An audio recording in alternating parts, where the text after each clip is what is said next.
있는 귀한 시간이 되었으면 좋겠습니다. 아멘. 우리 21장 45절 끝에 말씀에 보면 이런 말씀이 있어요. 주님께서 이스라엘 사람에게 약속하신 모든 선한 말씀이 하나도 어긋남이 없이 그대로 다 이루어졌다. 아멘. 다시 말하면 이 21장을 끝으로 이제 그 이스라엘 백성들이 가나안 정복과 그리고 분배, 12지파에게 분배하는 내용이 이제 다 이루어졌다라는 그런 말씀을 우리에게 보여주고 있죠. 특별히 여호수아 20장과 21장에는 그 도피성의 이야기와 그리고 레위 지파에 대한 이야기가 나오고 있습니다. 이 가나안 정복에 있어서 가장 제일 마지막을 이 레위 지파를 설명하는 이유는 참 중요한 의미가 있어요. 결론부터 말씀을 드리면 원래 레위 지파는 저주받은 지파였어요. 그런데 그 레위 지파가 저주에서 축복받는 지파로 바뀌게 됩니다. 어떤 계기를 통해서 전환점, 다시 말하면 터닝 포인트를 맞이하게 된다는 것이죠. 바로 저주의 인생에서 축복의 인생으로 말이죠. 우리 성도들도 마찬가지인 것 같아요. 제가 그 유초등부를 가르쳤을 때, 전도사였을 때, 그때 이제 한 번은 설교 때 우리 아이들한테 한번 물었습니다. 여러분, 지옥 가려면 어떻게 해야 됩니까? 그때만 여기저기서 얘기를 합니다. 뭐 거짓말하면 돼요, 뭐 친구를 괴롭히면 돼요, 막 부모님한테 속이면 돼요. 그러니까 그 초등학교 학생들이 저지를 수 있는 죄들을 막 다 얘기해. 그런데 한 초등학교 4학년짜리 애가 이렇게 얘기를 하는 거예요. 전도사님, 가만히 있으면 돼요. 그 말이 맞더라고요, 여러분. 자꾸 지옥 가려면 어떻게 하면 된다고요? 가만히 있으면 돼요. 왜? 우리가 죄인이기 때문에 그렇죠. 우리 원죄를 가지고 있기 때문에 우리는 그냥 원죄라는 게 원래 가지고 태어나는 죄잖아요. 그냥 가만히 있으면 우리는 자동적으로 어디로 직행하냐면 지옥으로 직행하게 되는 거예요. 그런데 누구 때문에요? 바로 예수님 때문에. 그 예수님 때문에 우리가 지옥 갈 저주받은 인생에서 천국 갈 하나님의 자녀로 바뀌게 되었잖아요. 할렐루야 아닙니까? 이 야곱의 12지파 가운데 이 레위 족속은 특별히 이 하나님께 예배하는 일을 맡은 제사장 지파로 선택받게 됩니다. 그런데 하나님께 예배하는 지파로 선택받은 게 여러분 좋은 거예요, 안 좋은 거예요? 좋은 거죠. 참 축복 가운데 축복 아니겠습니까? 근데 제가 아까 전에 서두에 말씀드렸던 것처럼 레위 지파는 원래 축복받은 지파였어요? 저주받은 지파였어요? 저주받은 지파였다는 거예요. 그런데 저주받은 지파였던 그 레위 지파가 어떻게 하나님을 예배하는 축복받은 지파로 바뀌게 될 수 있었을까? 절대로 제사장의 지파가 될 수 없는 그 레위 지파가 어떻게 하나님을 찬양하고 하나님께 예배드리는 그런 하나님께 축복받은 지파가 될 수 있었을까요? 우리가 이 레위 지파가 이제 원래 저주받은 지파임을 알려면 우리 창세기 34장으로 가봐야 돼요.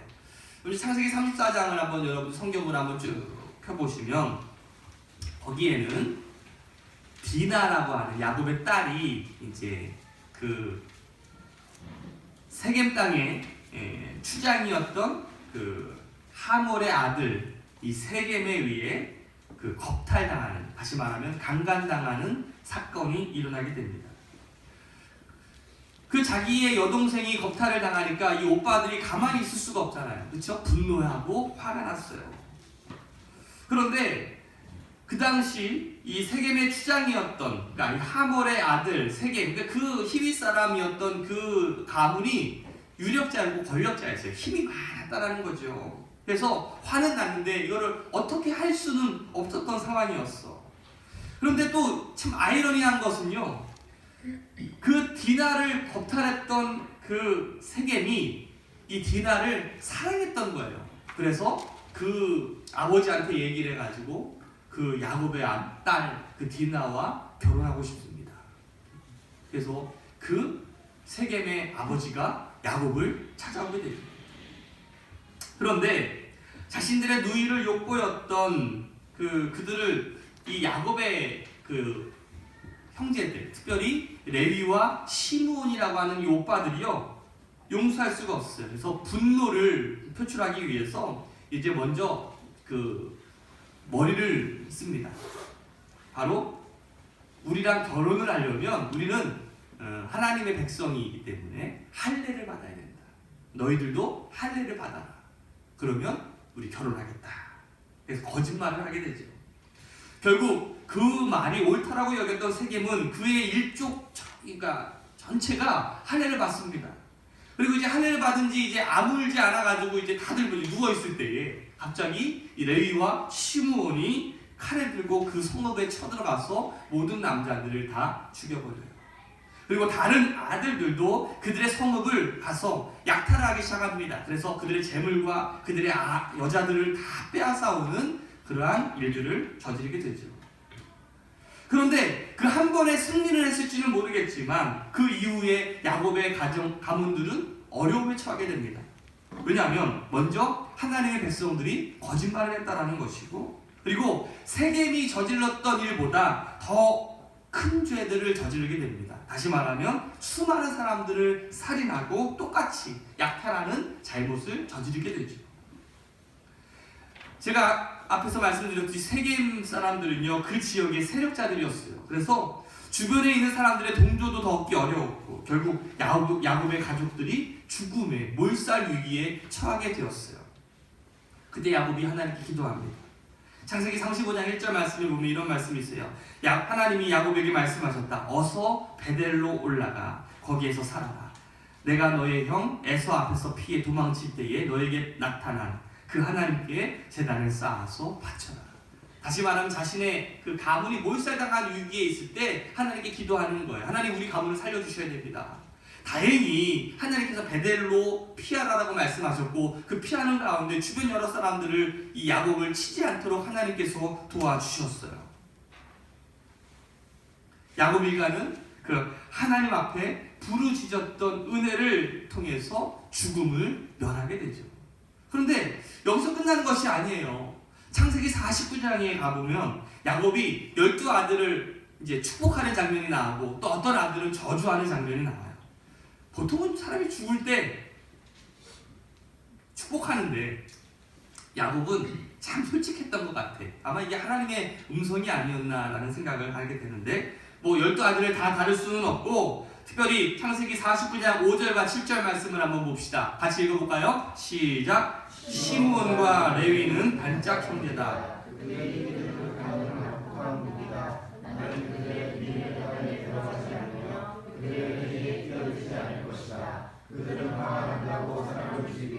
장난삼아 수의 발목 힘줄을 끊었다. 그 노여움이 혹독하고 그 분노가 맹렬하니 저주를 받을 것이다.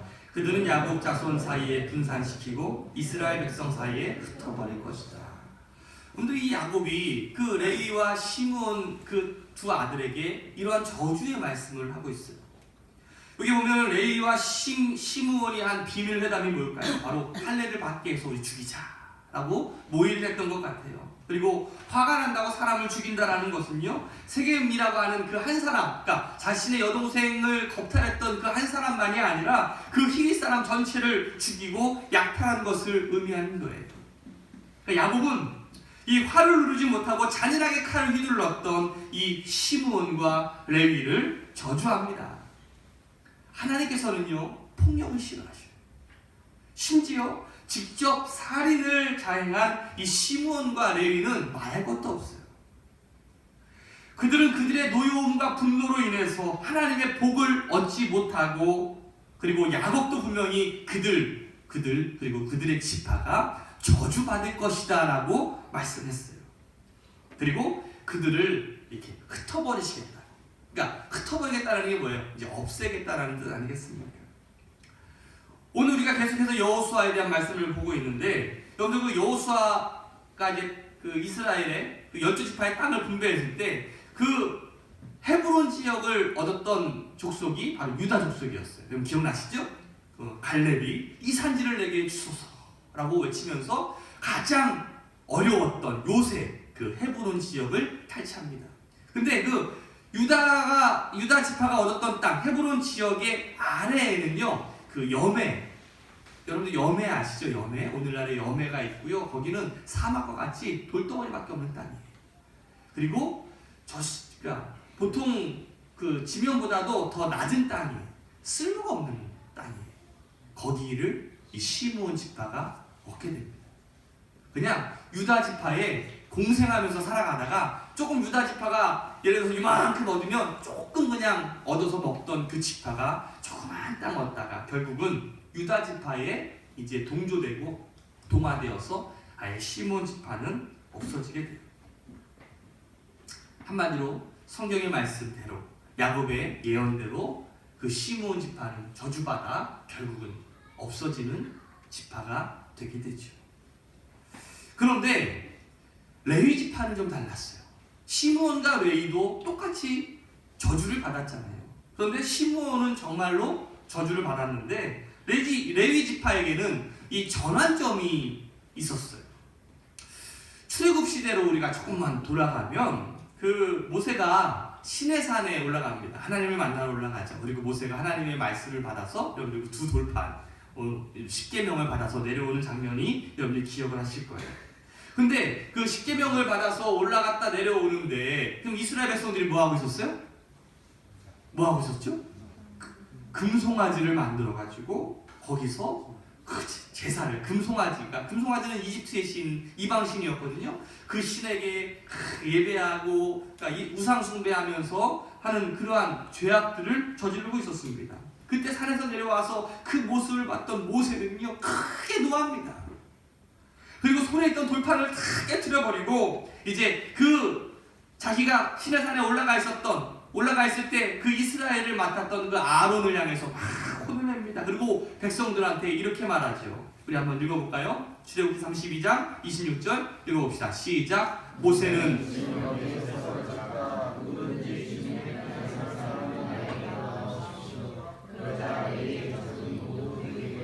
아멘. 자, 지금 이 이스라엘 민족들이 지금 모두 금송아지를 만들어서 거기에다가 절하고 예배하고 그리고 막 그 당시는 이제 그러한 여러 가지 성적인 문란함이 그 가운데 있었어요. 그러니까 막 술도 마시고 흥청망청 그러한 굉장히 타락한 그 모습을 하고 있었을 때에 그때 이 모세가 외치는 거예요. 누구든지 주님의 편, 하나님의 편에 설 사람들은 나에게 나아오십시오. 그러니까 다시 말하면 그때 거기에 휩쓸리지 않고 그래도 끝까지 하나님 바라보면서 기다렸던 사람이 있었다라는 거 아니겠어요? 그들이 누구였어요? 레위 지파였다라는 거예요. 그때 모세 앞으로 나왔던 족속들이 레위 자손들이었어요. 그들이 모세가 명하는 대로 이스라엘 백성들과 이웃들과 형제를 가리지 않고 칼로 죽였습니다. 이날 성경은요 그 이스라엘 백성들이 한 3,000명 가량이 처형당했다라고 이야기하고 있어요. 출애굽기 32장 29절 말씀을 보면 모세가 말하였다. 오늘 당신들이 저마다 자녀와 형제 자매를 희생시켜 당신들 자신을 주님께 드렸으니 주님께서 당신들에게 복을 내리실 것이다. 아멘. 무슨 말이에요? 모세가 레위 지파를 축복합니다. 그때부터 다시 레위 지파에게 하나님의 복이 임하게 되는 거예요. 그러니까 레위 지파에게는 두 가지가 있었죠. 하나는 저주받은 그러한 예언도 있었고 이제 모세를 통해서 축복받은 그러한 예언도 있었다는 거예요. 이 두 예언이요 완전히 극과 극 아니겠습니까? 그래서 충돌되고 있잖아요. 근데 이 충돌이 어떻게 해소되는지 아십니까? 정말 야곱의 예언처럼 이 레위 지파는요 기업을 받지는 못해요. 땅을 분배받지는 못했다라는 거예요. 그래서 흩어지게 됩니다. 야곱의 예언처럼 다 흩어지게 될 것이다.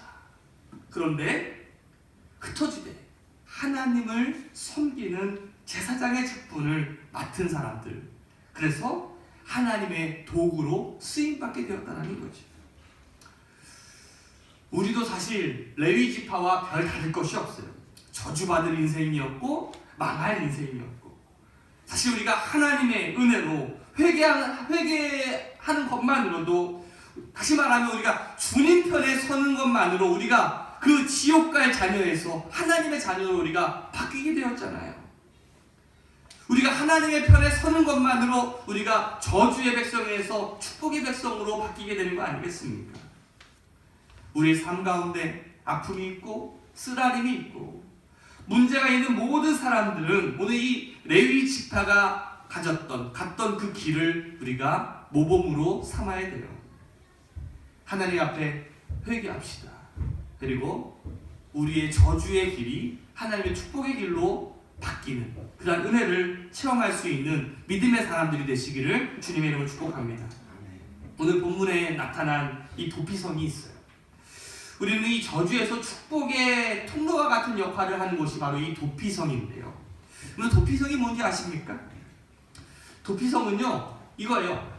실수로 잘못을 한 경우에, 때로는 실수로 사람을 죽인 경우에, 오늘말로 이야기하면 정상이 참작되는 경우에 이제 공정한 재판을 받을 수 있도록 잠시 시간적인 말미를 갖고 재판을 받을 수 있는 기회를 준다는 거예요.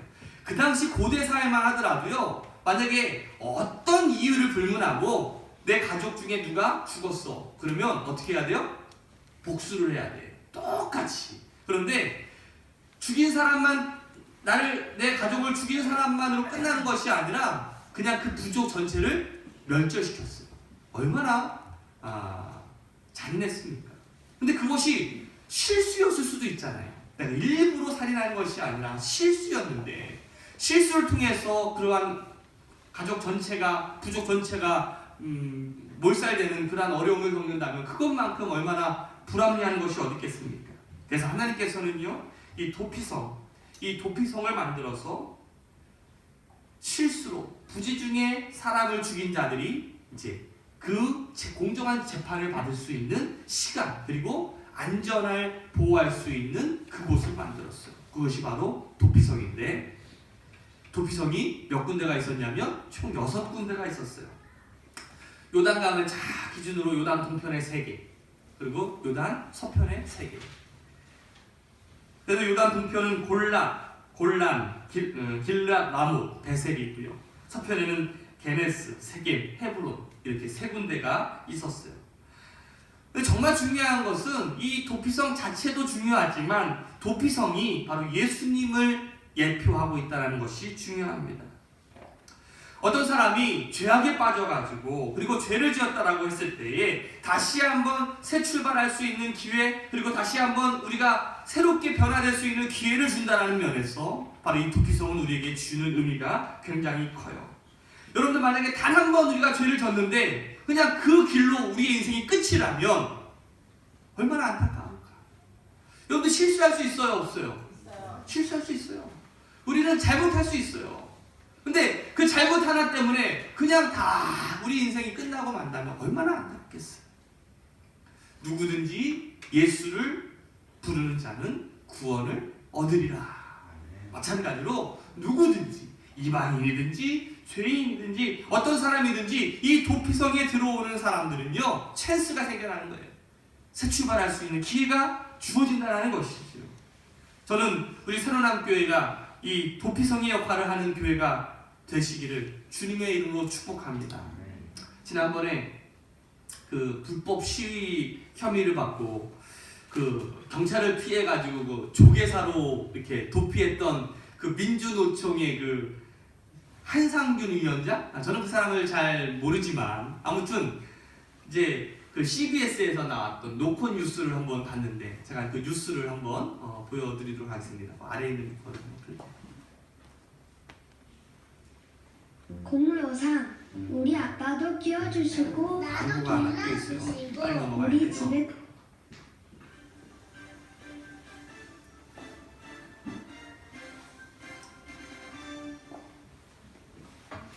시민 혐의를 받고 경찰에 쫓기고 있는 민주노총 한상균 위원장이 조계사에 은신하고 있습니다.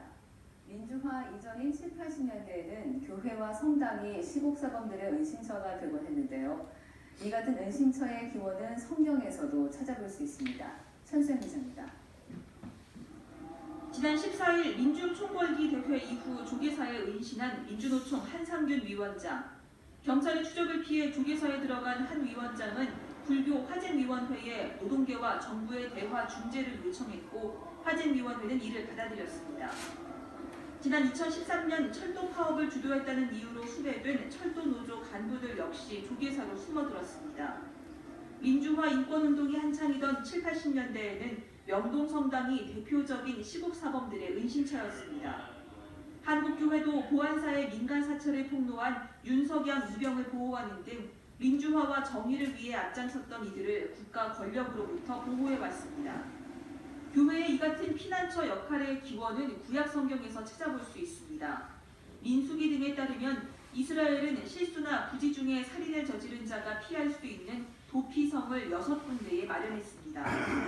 고의성 여부를 판가름해 자칫 피해 복수가 이어지는 것을 막기 위한 하나님의 배려이자 중재였습니다. 도피성 제도가 기본이 억울함, 부당함, 피눈물 이런 것들 근본적으로 막아내는 것 같아요. 사실 이게 구약에 나와 있는 대부분의 법들의 기본 정신이기도 한 것 같아요. 억울함이 없게 하려는 도피성의 이 같은 정신은 오늘날 우리 사회에도 요구되고 있습니다. 특히 요즘처럼 부와 권력이 양극화되는 상황에서 사회 약자들이 부당함을 호소할 수 있는 창구이자 중재 역할을 교회가 감당해야 한다는 지적입니다.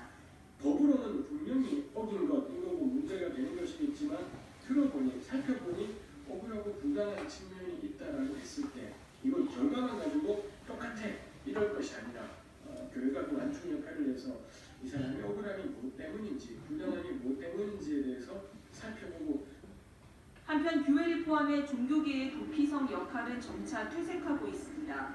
현재 조계사 신도회는 한상균 위원장에 대해 강제 퇴거를 요구하고 있고 영동성당도 2001년 성당 내에서 천막 농성을 벌이던 민주노총을 배척했습니다. 한국교회도 2007년 호메버 비정규직 노조의 중재 요청을 외면하면서 노동계의 신뢰를 저버린 바 있습니다. 사회적 약자들의 억울한 목소리를 끝까지 외면하지 않고 대변해줄 종교계의 책임과 역할이 점차 강조되고 있습니다. CBS 뉴스 천수연입니다.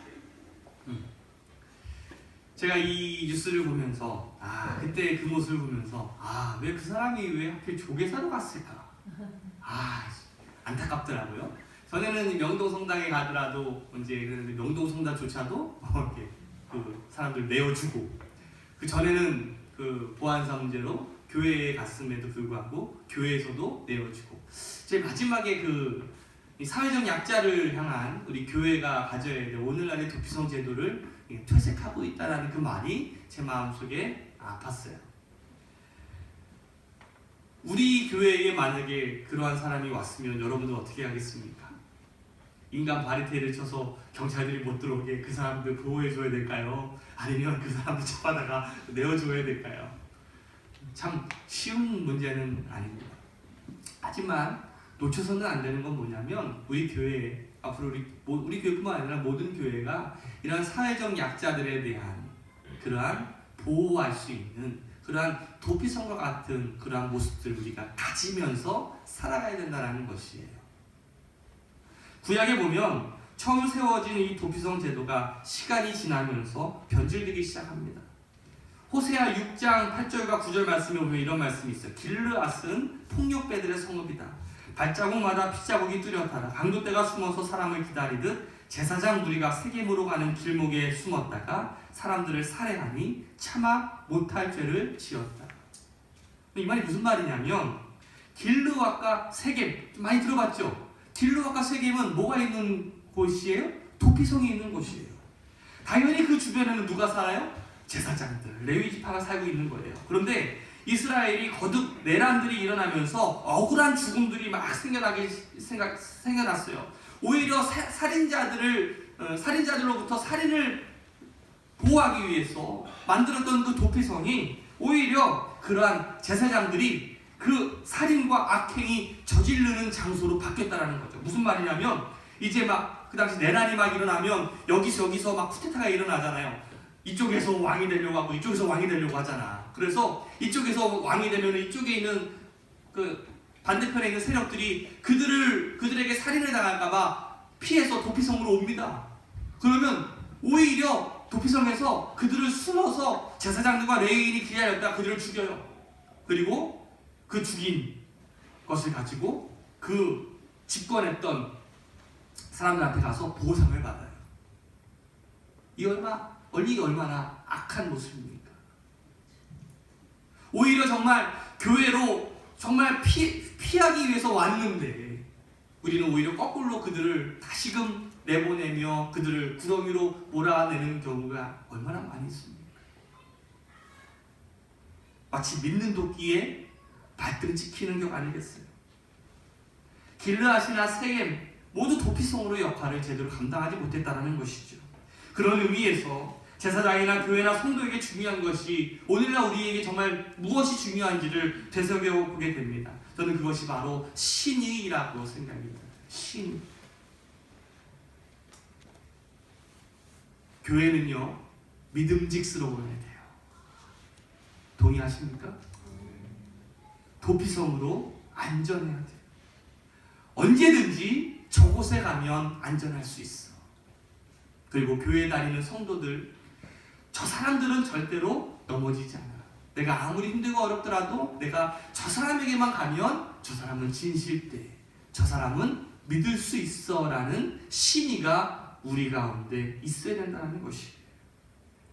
옆에 사람한테 한번 물어보세요. 당신은 도피성의 역할을 잘 감당하고 있습니까? 정말 여러분들한테 가면 안전합니까? 정말 여러분들한테 가면 믿음직스럽습니까? 정말 여러분들만큼은 신의를 지킬 수 있습니까? 한번 자기 자신한테 한번 되물어보세요. 내가 비록 가난하고 힘이 없지만 그 교회에 가면 나를 품어주고 나를 반겨줄 거야. 내가 어떠한 모습이라고 할지라도, 어떠한 마음이라고 할지라도 교회는 안전하다라는 그러한 신이. 저는 이 개념이 신약에 오면 온유라는 개념이라고 저는 생각이 들어요. 사랑은 온유하다. Love is kind. 사랑은 친절하다. 여러분, 이 친절이라는 것이요, 베풀 자격이 있는 사람한테 하는 것이 아니라 베풀 자격이 없는 사람임에도 불구하고 내가 친절을 베푼다는 건 아니겠어요? 상대가 잘해줄 때 내가 잘해주는 것, 그건 친절이 아니에요. 상대가 나한테 좀 무례하게 할지라도, 나에게 좀 막한다가 할지라도, 좀 문제가 있다라고 할지라도, 그럼에도 불구하고 내가 잘해주는 것이 친절이에요. 나를 괴롭히는 자를 위해서 기도해 줄 수 있는 것이 친절이고, 나를 향해서 욕하는 자를 위해서 복을 빌어주는 것이 친절이라는 것이죠. 바로 예수님이 그렇게 하셨어요. 십자가에 달려서 조롱하는 자들에게, 저주를 퍼부는 자들에게 예수님은 오히려 축복하셨습니다. 스데반 역시 돌을 맞아 죽어가면서 그 돌을 치는 자들에게 이렇게 이야기합니다. 주여, 이 죄를 저들에게 돌리지 마옵소서. 성도는요, 도피성의 역할을 감당하는 이러한 친절한 모습으로 바로 서야 돼요. 그렇게 될 때에 하나님께서 그 모습을 통해서 영광을 받으신다는 것이에요. 사도 베드로는 우리에게 이렇게 이야기합니다. 한번 같이 읽어볼까요? 여러분은 이방 사람 가운데서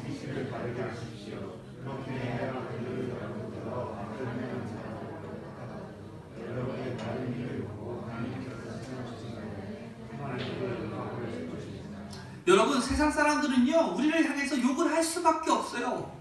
그렇죠? 왜? 우리는 그들처럼 살아가지 않기 때문에 그렇죠. 그런데 여러분들께서 정말 하나님의 편에 든든히 자기 자리를 지키면서 또 신의를 지키면서 살아가게 될 때 반드시 세상은요, 여러분들을 인정하게 되어 있어요. 오늘날 모든 절뿐만 아니라 교회뿐만 아니라 성당뿐만 아니라 정말 교회다운 모습을 잃어가고 있지 않습니까? 그럴 때 우리 새로운 교회가, 우리 교회가 도피성의 역할을 감당할 수 있는 그 기본적인 정신을 우리가 지키면서 살아갑시다. 우리 새로운 교회는 누구든지 와도 안전한 곳이다. 그리고 누구든지 와도 우리는 그들을 반겨주는 곳이고, 누구든지 와도 그들을 책임져 줄 수 있는 그러한 신의가 바탕으로 될 수 있는 그 교회. 결국 그렇게 될 때 세상이 우리 교회를 인정하게 되고 우리 성도를 인정하게 되고, 그것이 하나님께 영광을 돌리는 것 아니겠습니까? 말씀을 마치려고 합니다. 시므온과 마찬가지로 저주를 받게 된 그 레위 지파가 이제 회개하고 변화되었어. 하나님의 편에 서게 되는 그러한 선택을 통해서 축복의 인생으로 바뀌게 되었습니다. 다시 한번 기회를 주시는 그 하나님의 은혜를 통해서 우리가 다시 한번 우리가 일어날 수 있는 우리 새로운 함께 성도들이 되시기를 주님으로 축복합니다. 아멘.